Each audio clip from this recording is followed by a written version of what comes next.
নমস্কার বন্ধুরা, আমি গৌরব। তো আজকে আমি কথা বলবো RRR বলে একটি ওয়েব সিরিজ নিয়ে।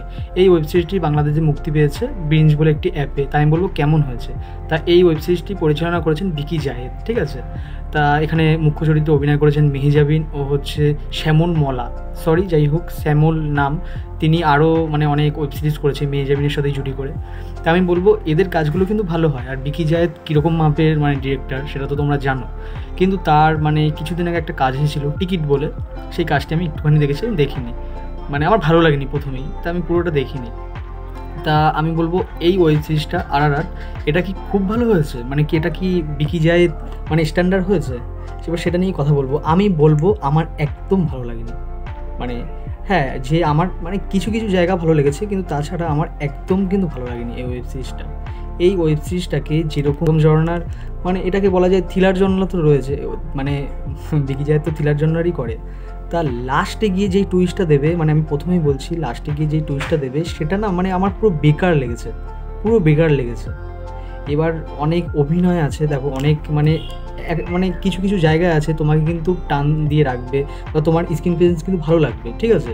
এটা আমি বলবো যে হ্যাঁ, এটা ভালো লাগবে, যে এরকম সচরাচর বাংলায় ওয়েব সিরিজ হয় না। কিন্তু আমি বলবো বিকি জাহেদ যেরকম ওয়েব সিরিজ তৈরি করে, যে ঠিক আছে, যে একটা টান অনুভব হয় লাস্টের টুইস্টটাই গিয়ে আমরা যেরকম মুগ্ধ হয়ে যাই, সেই ব্যাপারটা কিন্তু আমার লাগেনি। দেখো তোমরা বাংলাদেশে যারা আছো, বাংলাদেশের কাজ আমি বলি যে ভালো হয়, ঠিক আছে, সিনেমা বলো, ওয়েব সিরিজ, নাটক, কিন্তু আমার এই ওয়েব সিরিজটা সত্যিকারের কথা বলছি, আমার একদম ভালো লাগেনি।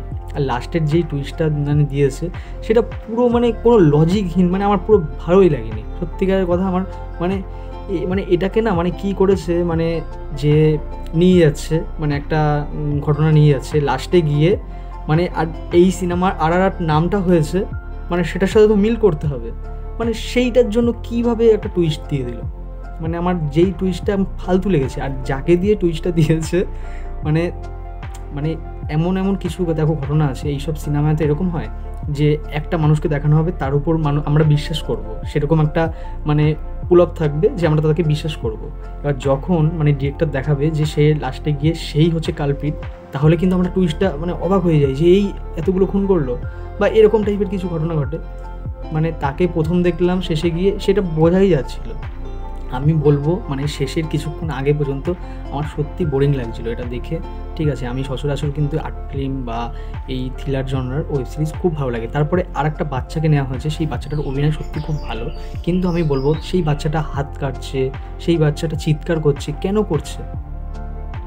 করছে কোনো কারণ দেখানো হচ্ছে না, লুকিয়ে রাখছে, থ্রিলারটাকে বানানোর জন্য লুকিয়ে রাখছে, লাস্টে গিয়ে সব কিছু জট ছাড়াচ্ছে। তা সব কিছুকে কি মানায়? আমি বলবো এই ওয়েব সিরিজটাই লাস্টে গিয়ে যেটা দেখালো পুরো ফালতু, এটা আমার সত্যিকারের বলছি, এটা আমার ভালো লাগেনি। এবার হ্যাঁ, কিছু কিছু জায়গায় বলবো ভালো লেগেছে, যেরকম শ্যামল আমি নামটা ভুলে যাচ্ছি পরের টাইটেলটা, তা তার অনেক অনেক জায়গায় সিন আছে, তার ডায়লগ রয়েছে, সেই 100 জনের সাথে আমি লড়তে পারবো, তোমাকে যারা ভালোবাসে কিন্তু তুমি যাকে ভালোবাসো তার সাথে, এইসব ডায়লগগুলো সত্যি খুব ভালো এই লেগেছে। তার অভিনয়, তার কিছু কিছু অভিনয় আমার আবার একটু না বেশি ওভার লেগেছে, যেরকম হচ্ছে কিছু কিছু জায়গায় সে হাসছে, এ করছে, হয়তো ডিরেক্টর এটাই চেয়েছিল, ঠিক আছে।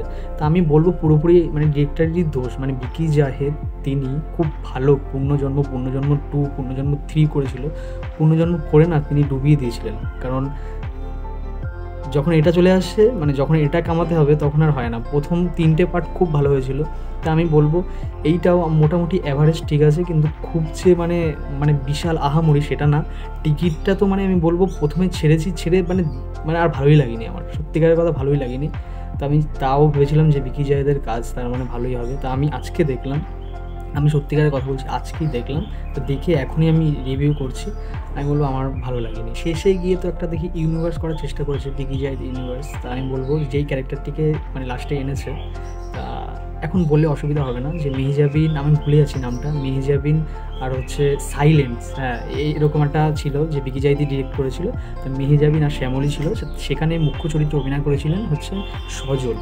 তো তার ক্যারেক্টারটা না কীরকম সেটা ওখানে দেখানো হয়নি। আমি বলছি সেই ক্যারেক্টারটাকেই এখানে আনা হয়েছে, এখানে না জিনের ব্যবহার রয়েছে, মানে এখানে থ্রিলার জনরাটা চলবে, ঠিক আছে। কি হবে মানে মেহজাবিনের সাথে, মানে মেহজাবিন মানে আর হচ্ছে শ্যামল তারা বিয়ে করবে, কিন্তু মেহজাবিন মানে তার সাথে সংসার করতে চাইবে না। তাহলে কেন চাইবে না?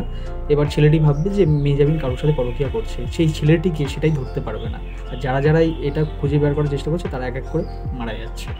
তো আমি বলবো লাস্টে গিয়ে যেটা দেখানো হয়েছে সেটা কিন্তু আমার একদম ভালো লাগেনি। এবার তোমাদের যদি ভালো লেগে থাকে তাহলে তো ভালোই, তোমাদের কেমন লেগেছে সেটা কমেন্টে জানাতে পারো, আর যাদের মোটামুটি লেগেছে তারাও কমেন্টে জানাতে পারো।